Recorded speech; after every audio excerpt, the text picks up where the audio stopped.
Nós estamos na série da mensagem, um verdadeiro. Quantos são aqui verdadeiros discípulos aqui? E quantos aqui estão, pastor, eu ainda não sou, mas eu estou caminhando aí, diga aleluia. Olha que bênção, todo mundo já é. Como que foi a sua renúncia essa semana, Luísa? Conta aí para nós. Porque eu perguntei, todo é verdadeiro discípulo, todo mundo falou amém. Então, vamos lá. Primeiro domingo nós aprendemos sobre 3 coisas que precisa para ser um discípulo. Quem lembra de uma aí, fala aí bem alto aí. Nossa, Deus. Eu vou. Fala alto, Poliana. Amar a Deus acima de todas as coisas. Foi 3. Fala mais 1, mais 2 aí, gente. Carregar a cruz. Falta mais 1, que é fácil. Não é não. Não é não. Tá fácil, irmão. Tá fácil. Falei, renúncia. Amém? Amar a Deus acima de todas as coisas, carregar a cruz e uma vida de renúncia. No segundo domingo nós aprendemos o quê? O que nós temos que fazer, irmão? Misericórdia. O que nós temos que fazer, irmão? Por favor, dá um exemplo, ó. Dá tchau. Fala aí. Fala pro Lino aí, ô Larissa, o que é? Despedir do velho homem, irmão. Você despedir, você deixar a sua velha vida. Jesus, ele chama lá Levi, e Levi, ele tinha lá a sua profissão. Ali ele era cobrador de impostos, era uma profissão mal vista pelas pessoas por conta dos abusos. Então ele renuncia tudo, e além de renunciar tudo, ele prepara uma festa, leva Jesus nessa festa, e ali mostra para todo mundo que a partir de hoje, a vida dele tinha mudado, e ele tinha um Senhor na vida dele, que era Jesus. Amém? E no domingo passado nós aprendemos sobre o quê? Tá fresco, hein? Vamos lá, irmão. Coisas que impedem você de servir a Deus. Fala com o seu irmão assim, olha, o mundo moderno, onde você pode tudo, inclusive esquecer a mensagem que você aprendeu há 8 dias atrás. Amém? Então hoje nós vamos aprender algo aqui que essa palavra aqui alguns aqui já ouviu e vai ouvir de novo, outros não ouviu e vai ser novo. Mas para você ser um verdadeiro discípulo, você não pode desprezar o que é eterno. Fala com quem está do seu lado assim, não despreze o que é eterno. Amém? Não despreze o que é eterno. Gênesis capítulo 25, versículo 26. Abre lá correndo. Gênesis capítulo 25, versículo 26. Para quem não sabe onde fica Gênesis, é o primeiro livro da Bíblia. Irmãos, enquanto você abre, presta atenção numa coisa que eu vou falar aqui. Olha, nós vamos levantar aqui na nossa igreja uma campanha séria. Uma campanha de todos os membros ter uma Bíblia. Amém? Todos os membros andar com uma Bíblia. Quando você tem a Bíblia de papel, irmãos, você está demonstrando que você tem a palavra de Deus. Aqui está a minha Bíblia. Aqui está ela. Pastor, mas eu tenho a Bíblia do celular. Falou tudo. Se a Bíblia é do celular, ela não é sua. Eu vi um pastor falando o seguinte.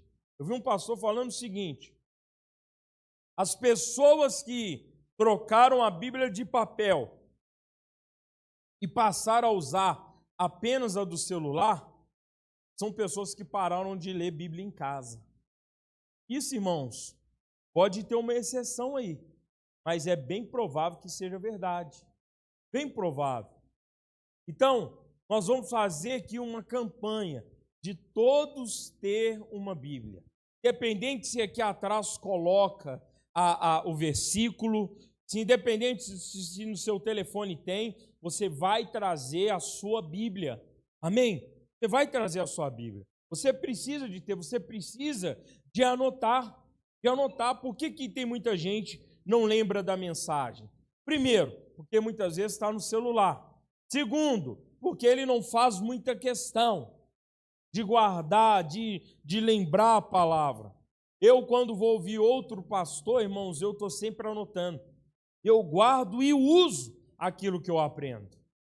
Eu guardo e uso. Então, se você me perguntar aqui, eu lembro de mensagens que eu ouvi quando na minha adolescência. Na minha adolescência. E ali não é apenas lembrar de um tema, mas dela toda. Dela toda.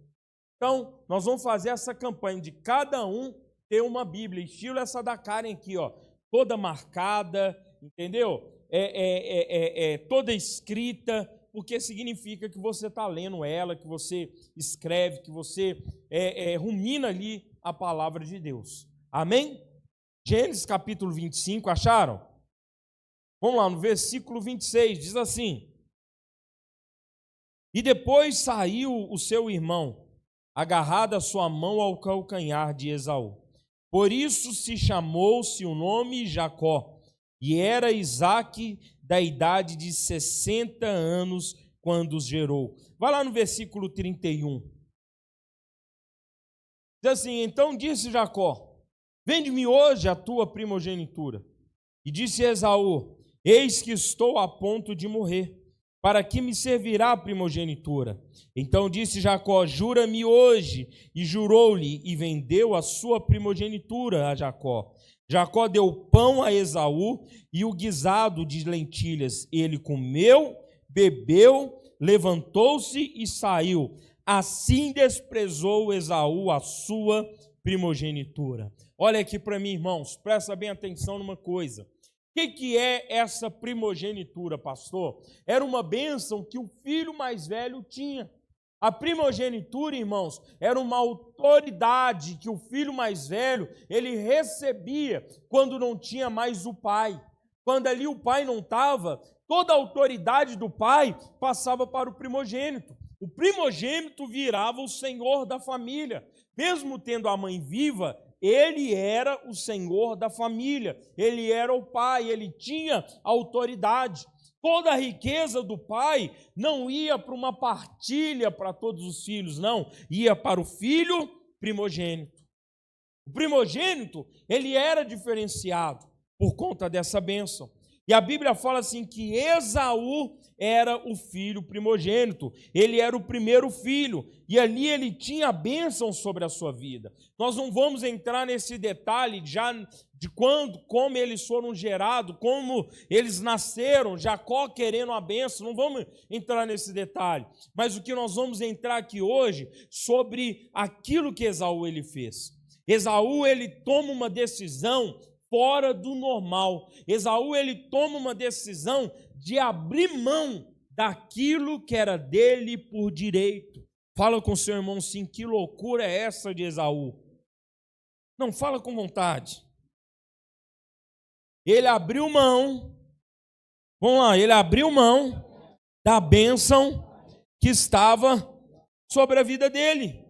Amém? Olha o que aconteceu, irmão. Vamos ilustrar aqui. Quem aqui já chegou em casa depois de um dia cansado de trabalho, com fome, cansado, querendo tomar um banho, mas o estômago estava daquele jeito? Quem já passou por isso? Bom, eu já. De chegar lá em casa, ficar aqui trem doido, primeira coisa que eu gosto de olhar é se tem uma Coca-Cola lá. Se não tem, eu já fico aquela ânsia, aquela loucura, e já grito: Valmizinho, vai lá na vovó Uraná e buscar, que é uma vizinha preta que tem lá. Entendeu? Vai lá buscar. Eu já fico doido lá. Mas, falou isso. Mas não morro por conta disso. Não morro. E nem faço besteira. Esaú, ele chega em casa cansado, ele chega em casa com fome. E ali Esaú, ele toma uma atitude. Ele vê lá o seu irmão cozinhando, aquele cheiro vindo. E ali Jacó, ele faz um pedido para Esaú. Esaú, você está com fome. Ô Jacó, se você me dá a bênção que está sobre a sua vida, eu te dou esse prato de lentilha. Eu te dou. Irmão, só para você ter uma ideia aqui, é como se hoje, vamos pegar um carro aí que é top aí, pegar uma Lamborghini. É como se hoje você tem uma Lamborghini. Aí eu chego para você com um Logan batido na porta que uma carreta bateu e falo com você assim: dessa Lamborghini que eu te dou o meu Logan. Aí você vira para mim e fala assim, mas se você pagar um jacaré para mim, eu te dou. Eu pago. 2 jacaré ainda com uma coca. Aí você me dá a Lamborghini. Eu vou embora com ela. Era algo inexplicável, algo fora do normal. Jacó, ele pega a primogenitura dele. E a Bíblia fala que Esaú, ele come a lentilha, come o pão, bebe água, se levanta e vai embora. Ele desprezou um direito que era dele. Irmãos, uma pessoa, vamos ser bem sinceros, né? No seu normal, ela não faria isso, não. Você faria um trem desse? Vamos lá, participa comigo aqui. Você trocaria, você abria a mão, sabe, daquilo que Deus ele te deu, de algo caro que Deus ele fez por você por algo passageiro? A fome era passageira. Esaú trocou. E ali, irmão, por conta disso, Esaú ele teve umas consequências. E uma das consequências foi que ele iria servir o seu irmão, que ele iria ser servo de Jacó. Olha só, irmãos. Imagina só para você entender mais ou menos um sentimento. O dono da empresa, ele mudar de cargo, ele perder lá o cargo de dono e passar a ser funcionário, e o funcionário virar dono. Não é difícil um trem desse? Não é uma situação complicadíssima? Sim ou não? Não é uma situação que para o dono chega a ser até humilhante? O que aconteceu? Esaú ele passa a ser servo de Jacó. Vem sobre a vida dele isso. Porque ele abriu mão daquilo que era dele. Entenda algumas coisas, irmãos. Entenda uma coisa. O que é hoje, pastor, a primogenitura para as nossas vidas? O que é? O que é a primogenitura hoje para mim e para você? É a bênção de cuidar da nossa família? É a bênção de ser o provedor? Fala com o seu irmão se a primogenitura. A bênção da primogenitura nas nossas vidas hoje fala assim, é ser filho de Deus, é ser salvo. Amém? Ser salvo. Hoje a nossa bênção da primogenitura é ser salvo. Cristo, ele morreu por nós, ou ele morreu só por mim? Cristo, ele morreu por nós. Pastor, mas uma vez salvo, sempre salvo. É verdade isso? Está louco? Pensou se fosse isso? Aceitei Jesus e estou indo lá para o carnaval, Senhor. Estou indo fazer isso. Vou aproveitar, vou para a farra. Não, irmão. A salvação ela é de graça. Mas para manter ela, precisa pagar um preço. Preço de vida com Deus, um preço de obediência, um preço de andar no caminho do Senhor, um preço de não abrir mão. Tem muita gente querendo ser discípulo, mas abrindo mão daquilo que é eterno na vida dele. Tem muita gente querendo ser discípulo, mas abrindo mão da presença de Deus na vida dele. Abrindo mão, largando, deixando de lado. Olha, irmãos, talvez hoje você pode até pensar assim, pastor Valmir, mas chegou ninguém aqui virando para mim falando só, troca comigo a sua salvação por tal coisa. Irmãos, e nunca vai chegar. Nunca vai chegar. Mas aparecem circunstâncias, situações, no qual nós não percebemos, e através dessas situações nós acabamos trocando aquilo que Deus deu para cada um de nós, aquilo que Deus fez na nossa vida, o sacrifício da cruz. Acabamos trocando. Entenda algumas coisas. Existe coisa que faz você desprezar a presença do Senhor. A primeira delas é pecado. Quando eu estou no pecado, quando você está no pecado, irmãos, está desprezando a presença. Pastor, mas a Bíblia fala que o Senhor ama o pecador, irmãos, isso aí, ele ama o pecador, mas ele odeia o pecado. Ele ama a pessoa que erra, mas ele odeia o pecado, ele odeia que a pessoa permaneça no erro. O pecado não combina com Deus, porque Deus ele não erra, irmão, Deus ele não falha. Quando eu estou em pecado, quando eu estou numa vida de pecado, eu estou abrindo mão daquilo que veio para a minha vida. Eu estou abrindo mão do sacrifício da cruz do Calvário. Eu estou abrindo mão de uma vida com Deus. Eu estou abrindo mão de caminhar com o Senhor. Quantas pessoas que têm feito isso? Por conta do pecado, ela tem abrido mão de tudo. Ela tem abrido mão do Senhor. Ela tem negociado a sua salvação. Ela tem negociado a sua vida. Fala com o seu irmão assim, olha, o diabo, ele não negocia comigo e com você. Irmãos, tem crente, é catireiro. O diabo não é catireiro não, mas tem crente. Vou falar que é todo mundo não, mas tem muito crente que é catireiro. É o crente do negócio. É aquele crente malandrão. Da catira, cão. Ah, sou da catira. Tem um trem do mundo e tá lá, ó. Tô negociando. Tô aqui trazendo a palavra. Tô aqui sendo luz. Tô aqui sendo isso. Irmão, o diabo não brinca não, só. Ele não faz catira não. Aí o crente catireta assim, não. Hoje eu tô aqui, entendeu? Aqui né, na marchinha de carnaval, que todo, estou fazendo isso, eu estou desobedecendo, estou bebendo de vez em quando, estou fumando de vez em quando, eu cheiro um de vez em quando, eu jogo de vez em quando, eu faço mentira de vez em quando. É o catireiro. Está lá e está cá, e está negociando. O diabo não negocia, não. Pastor, como que você sabe que não negocia? A Bíblia fala que ele veio para matar, roubar e... O cara quer negociar, irmão? Ele é objetivo. Entendeu? E vira para o Juliano e fala, Juliano, eu quero acabar com você. Pronto, acabou. É isso. Fala comigo assim, o pecado, ele me faz desprezar o que é de Deus para a minha vida. Segunda coisa que te faz desprezar, substituir Deus. Sabia que tem crente que substitui Deus? Como que eu faço para substituir Deus? Colocando outras coisas como prioridade e realidade na minha vida.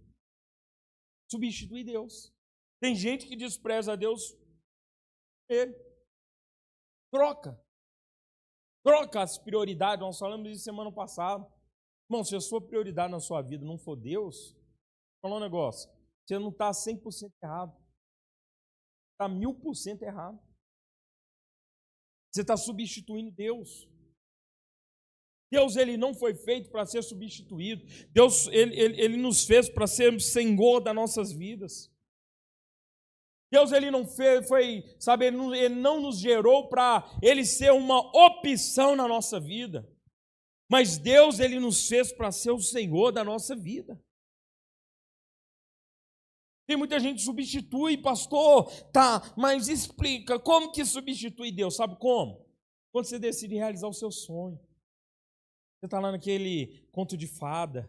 Ai, eu sonho com a vida. Era uma casinha tão engraçada. Não tinha nananana. É aquela vida de sonho. Aí você está substituindo Deus. Está igual doido fazendo. Esse dia lá em casa eu e a Poliana, a gente conversando lá sobre a Bíblia. Ela falou um negócio sobre Zacarias. Aí eu fui mais ou menos explicar a ela. Falei lá sobre Ageu. Nós achamos muito bonito falar assim, a glória da segunda casa será maior do que a da primeira.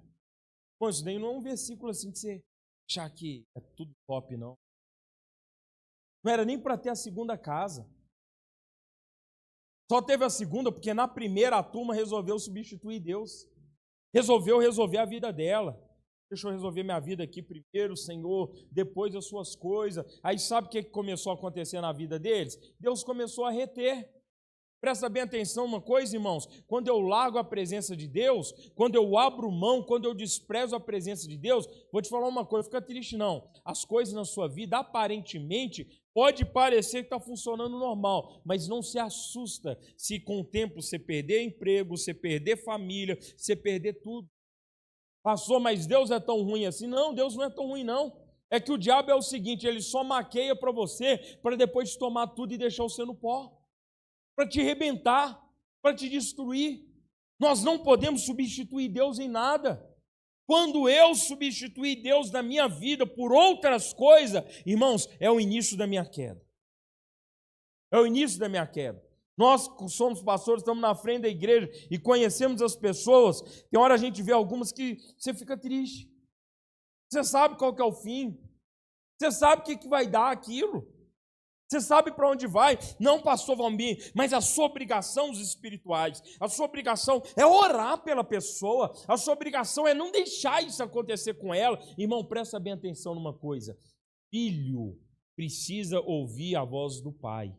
A Bíblia fala de um homem chamado filho pródigo. Quem já ouviu essa história? Nós, irmãos, essa mensagem, quando se prega ela, a gente até chora. E o filho pródigo, ele volta para casa. Irmão, o filho pródigo foi um dos maiores mal agradecidos que teve na Bíblia. Foi um dos que talvez não, né? Um dos que desprezou a bênção sobre a vida dele. Tem muita gente na igreja aqui decidindo ser filho pródigo. Decidindo ir embora, decidindo substituir outras coisas, sabe, no lugar de Deus. A gente acha bonito quando ele volta para casa, é bacana ele voltar para casa, foi de Deus ele voltar para casa, mas o cara, a vida dele, ele decidiu substituir, e quando ele perdeu tudo, ele caiu em si. Talvez você está substituindo, hein, irmãos? Não espera cair em si para poder voltar, não. Pega essa palavra hoje, é a palavra de Deus para a sua vida. Deus, ele quer fazer eu e você de verdadeiros discípulos. Nós não podemos ficar substituindo a Deus, não. Trocando. Ah, pastor, mas que eu penso assim, eu acho que é assim, eu acho que é dessa forma. O fulano da internet diz aquilo, irmão, não tem fulano da internet que tem a palavra de Deus, é ela que nos guia, é ela que nos direciona. Um certo momento ali, Jesus ele pregando um discurso pesado, forte, um tanto de gente ali vai embora porque fica espantado. Jesus ali chama a atenção, fala da seriedade, e ali o povo vai embora porque eles tinham coisa que substituía Jesus ali naquele momento. E ali Jesus vira para os discípulos e eu imagino que dá uma batida na mão e fala: e aí? E vocês, não vão?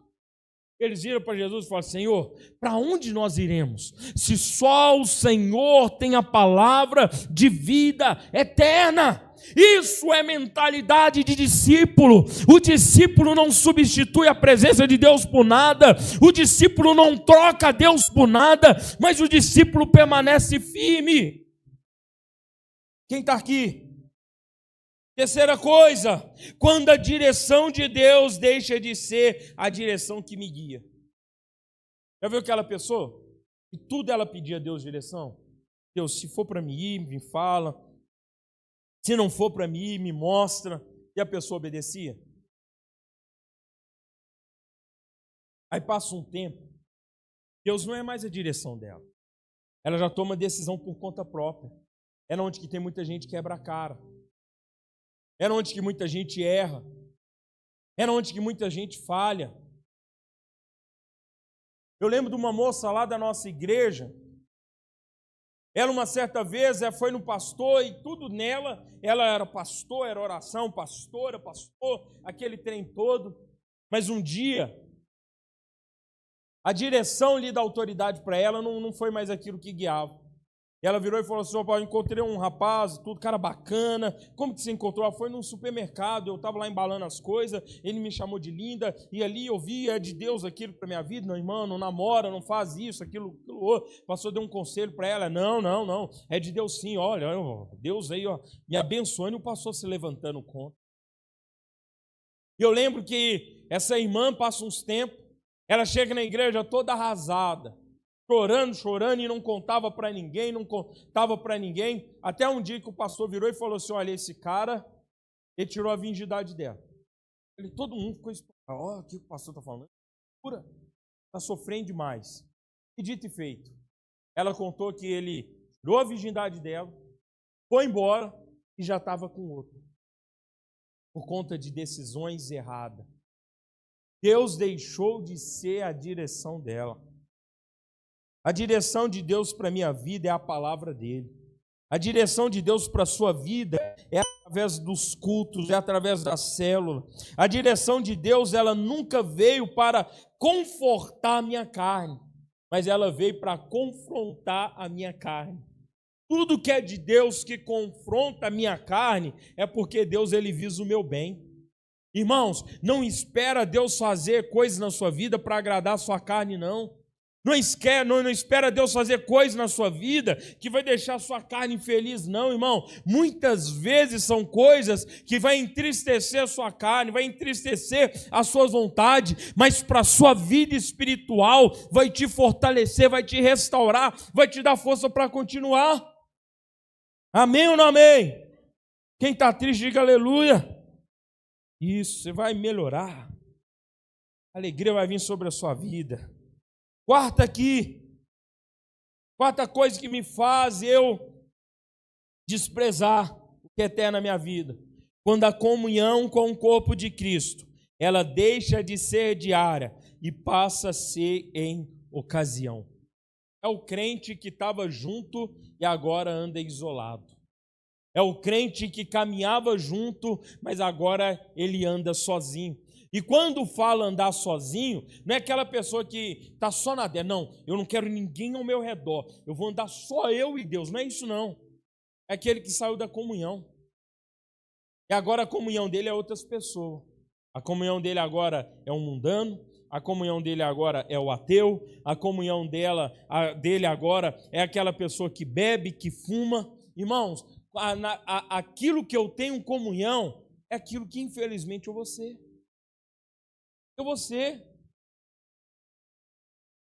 O Valmizinho lá na escola dele, no ano passado, eu não sei quantas vezes que eu fui lá.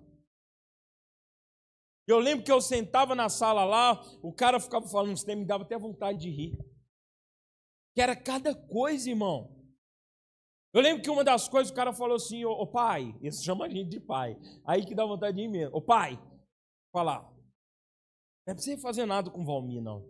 Eu pensando, não vou fazer. Mas o Valmir estava com os meninos aqui, que subiu para a mata, os meninos estavam atacando fogo na mata. E o Valmir estava na porta. Eu falei, mas ele estava lá no fogo? Não, ele estava na porta, pai. Aí o cara falou assim, mas deu a entender que ele estava lá para na hora que chegasse alguém da direção, ele assoviasse para eles voltar. O cara tem uma mentalidade violenta, irmão. Violento. Eu pensei assim, o menino não sabe assoviar. Entendeu? Ele deve saber assoviar igual... Eu pensei, que mentalidade, mas por que o cara teve essa ideia dele? É da turminha que o homenzinho anda. Esse cavalão grandão e ele lá pequeno lá. Dando com a calça no meio da bunda, achando que está arrasando. Tem muito crente, irmãos, que trocou a comunhão com o corpo por pessoas que não levam ele a Jesus, por pessoas que não aproximam ele de Deus. Pastor do céu, mas é tão legal, meus amiguinhos, tão legal, minhas amigas. São pessoas bacanas. Os amigos do Valmizinho, irmão, é tudo bacana. Você vê que as minhas dá vontade de ser rir, é engraçado. Você olha para eles, é engraçado.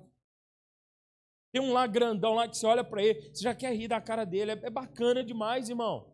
Mas esses bacanas aí que te afastam da presença de Deus. Estou dando um exemplo do menino, de criança. Mas isso daí é adulto. É a pessoa do seu serviço. É a pessoa do seu ciclo de amizade que você trouxe. Pastor, mas eu não posso ter amizade com quem não é da igreja, irmãos. Entenda uma coisa, isso não pode influenciar na minha vida. Com quem que eu tenho que ter comunhão, com quem que eu tenho que comungar, é com quem é do corpo. Não é acepção de pessoas, mas eu entender uma coisa, quanto mais eu me envolver com quem está no mundo, com quem está no mundo, mais para o mundo eu vou estar. Mais para o mundo eu vou estar. Um amigo meu, já contei a história dele aqui. O cara era pastor. Começou a andar com gente errada. E ali ele começou a achar bonito. Eu lembro de ter vezes ele pegar o telefone dele e virar e falar assim, olha, para algumas pessoas, falar assim, ó, eu tenho aqui o contato das 5 forças, da favela de tal bairro. E ele falava com uma cara boa. E eu olhava para ele e falava assim, meu Deus do céu, em outras épocas, né, quando a gente era do mesmo ministério, eu era doido para ter contato, era dos líderes. Eu era doido para ter contato, sabe, era das minhas autoridades. Eu lembro que quando lançou um telefone, né, só quem é da antiga vai lembrar dele, era um Samsung Ace, e eu tinha ele, e ele abriu uma tela assim, era um telefone prateado, e o meu pastor ligava, tinha um toque diferente para ele, aí eu atendi e falava assim, alô Geraldo, oi, e falava perto dos outros, porque para mim era bonito, irmãos, eu ter contato é das minhas autoridades. O cara achava bonito ter contato de nego com a vida errada, irmão. Olha que loucura. Olha que loucura. Eu lembro uma vez eu estava com ele num lugar, o cara de repente me acende uma lasca de um cigarrão de maconha e fica fumando ali, e ele conversando com o cara, sabe, como se tivesse tudo normal, e ali ele achando bonito aquele trem todo. Irmão, deixa eu te falar uma coisa, toma cuidado. Quem você está tendo comunhão? Isso daí tem feito você desprezar o que é eterno na sua vida. Quinto, o que é bom para mim, mas que não é bom para Deus. Sabia que tem coisa que é bom para você, mas tem coisa que não é bom para Deus? O que é bom para mim, pastor, que não é bom para Deus? Aquilo que agrada a sua carne. Aquilo que agrada a sua carne. Eu sou de uma época aí que os rapazes novos, eles gostavam muito de passar perto de banca de revista. Eu lembro dos meninos da minha época, tinha vezes os caras ficavam lá o dia todo dando volta em banca de revista para ver se viu uma beiradinha de foto de mulher sem roupa na revista. Era bom para a carne deles, mas para a vida espiritual, ruim.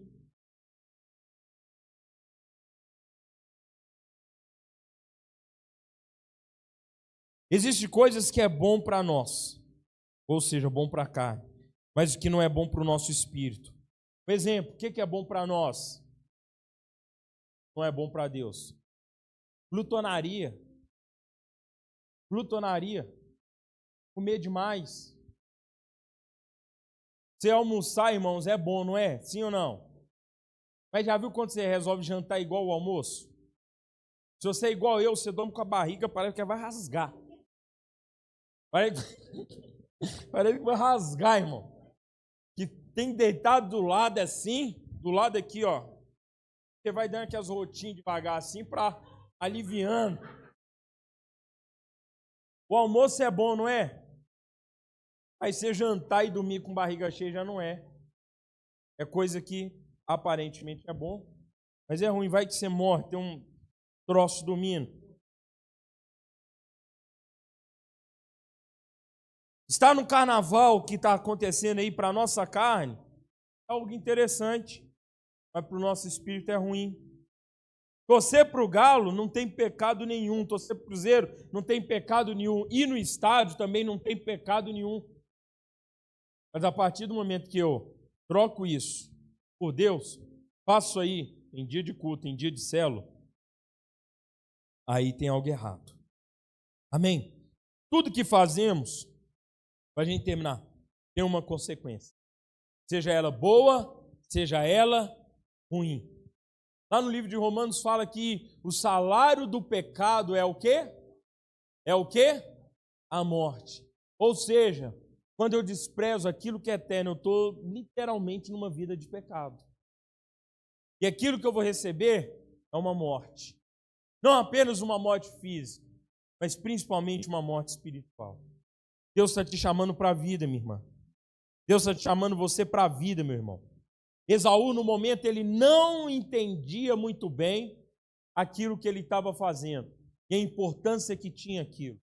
Talvez hoje você está vivendo uma vida que você não está entendendo, você ainda não está tendo noção, mas Deus ele traz essa palavra para você, discípulo, discípula, para que você venha se atentar para isso. Não despreza o que é eterno. Não abre mão daquilo que Deus ele te deu. Às vezes a gente pode até achar algumas coisas normal, mas isso pode nos levar à destruição. Lá no livro de Hebreus, capítulo 12, versículo 14 ao 17, Paulo ele diz assim, versículo 14: segui a paz com todos os homens e a santidade, sem a qual nenhum homem verá o Senhor. Olha aqui para mim, irmãos. O que me faz eu não desprezar o que é eterno é uma vida de santidade. O que é uma vida de santidade? É eu ser separado. Separado para quem? Separado por Deus. Lá no livro de 1 Pedro fala que nós somos povo adquirido do Senhor. Nós somos nação santa. Nós somos um povo eleito por Deus. Um povo no qual o Senhor nos separou para Ele. Então eu preciso de viver uma vida de santidade. Versículo 15, ele continua falando, examinando diligentemente, para que nenhum homem fracassasse da graça de Deus, para que nenhuma raiz de amargura brotando, nos vossos corações vos perturbe, e por elas muitos sejam contaminados. Versículo 16, e não haja algum fornicário ou pessoa profana como Esaú, que por um bocado de alimento vendeu o seu direito de primogenitura, porque bem sabeis que posteriormente, querendo ele ainda herdar a bênção, foi rejeitado, porque não achou espaço para arrependimento, embora tivesse buscado cuidadosamente entre lágrimas. Presta bem atenção e aqui a gente termina. Paulo ele faz um alerta. No livro de Hebreus aqui tem um alerta para nós. Sabe o Esaú lá de Gênesis, lá do início? Vocês não venham a ser como ele, que não teve tempo de se arrepender. Presta bem atenção, irmãos. Já ouviu isso aqui? A vida, ela é o quê? Ela é a vida, ela é curta. Não é isso, irmão? Irmãos, daqui a uns meses eu estou fazendo 40 anos. 40, já entrei no time dos coroas. Não posso mais falar, eu sou jovem, sou coroa. Eu olho lá para o espelho lá de casa e fico assim, então, cadê aquele menino? Cadê ele? Eu olho aqui a cara preta, com uns fios de cabelo, cansado, já dando umas rugas. Irmãos, um dia desse eu tinha 7 anos de idade, andava sem camisa, com calção curto, perna russa e correndo igual um doido. Hoje eu não consigo correr mais, não ando assim, não ando nem sem camisa. A vida ela passa. Se você não tomar cuidado, irmãos, se você não entender que você tem que valorizar aquilo que Jesus ele fez na sua vida, talvez você pode chegar num tempo que o arrependimento ele não faz mais parte da sua vida. Talvez você pode chegar num tempo que você não consegue mais se arrepender. Você não consegue mais mudar de vida. E você não consegue mais consertar a rota. Hoje Deus ele nos dá uma oportunidade de sermos verdadeiros discípulos. Amém? De sermos verdadeiros discípulos. Olha aqui para mim. Eu lembro uma pessoa, uma vez ela virou e falou assim, olha, crente pode beber. Crente pode beber. Crente pode ir para a festa. Crente pode fumar. Crente pode errar. Estou falando um tanto de coisa. Eu lembro que um jovem virou e falou assim, olha, crente pode até fazer isso tudo aí. Pode até beber. Mas eu prefiro chegar no céu, chegar na glória de Deus, o Senhor, Ele lembrar de mim, saber quem sou eu, e até você que bebeu, fumou, deu tiro, aprontou e tudo, está lá, está lá. Mas eu quero estar lá sabendo que eu obedeci, do que eu talvez ir para o inferno, sabendo que eu fiz tudo e não podia, e hoje eu estou num lugar que não era para mim. Amém? Você nasceu para dar certo. Você nasceu para ser bênção de Deus. Você nasceu para fazer a diferença. A Bíblia fala assim que Deus ele nos chamou para ser como sal. Como sal. Sal, irmãos, é algo que é notório. É notório. Você come uma comida sem sal, é terrível. Com sal, mais terrível ainda, conta muito. Deus nos chamou para poder ser sal dessa terra. Ser pessoas reconhecidas. Ser pessoas que, aonde estão, elas sabem quem nós somos. Deus ele não chamou você para ser contaminado pelo mundo. Mas Deus nos chamou para poder salvar esse mundo. Amém ou não amém?